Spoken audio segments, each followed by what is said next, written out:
Hello, I'm John Reisman, and this is Centrist News and Perspectives, where we focus on evidence, reason, and logic.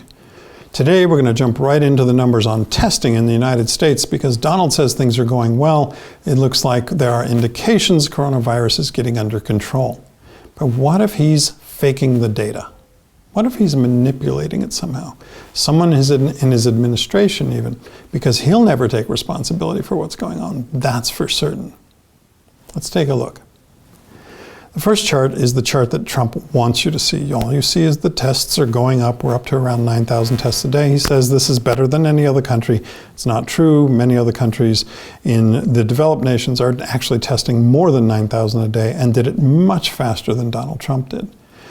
But when we do a relative ratio analysis of the data set that we have, and this is from Johns Hopkins University, we see something a little more interesting. Take a look at the first 2 weeks so we can see.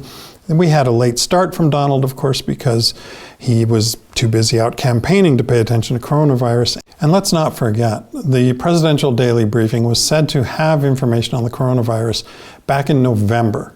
Now, that was months ago. So the problem there is, of course, we know, generally speaking, Donald doesn't read. And if he's not reading the presidential daily brief, did he hear it? If he heard that information, then he's been lying for literally 5 months about the coronavirus. If it was in his brief and he said he read it, but he didn't read it, he's not doing his job as president. He should be impeached immediately for losing the public trust. The reality is that we need to know what the truth is, and it's nearly impossible to get the truth out of the Trump administration.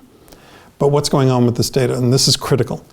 Here you see the first 2 weeks. We're doing 20, 15, 25, 35% increase in tests. We're doing great. But let's look right after that. The next few weeks, we see the testing dropping off dramatically. Now, this is day by day, the tests are going down on a ratio analysis, which means fewer and fewer tests per capita. And that actually makes it look like there are fewer cases of coronavirus. If Trump's aware of that, that means he's actually committing premeditated murder on American citizens just so he can get reelected. It's a pretty weird way to go about getting reelected, in my opinion, but this is Donald Trump we're talking about. Back into the data. What you can see when we look at the big pictures, the testing was ramping up fine for the first couple of weeks and it fell off for the next few weeks and it's down to about 4.4%.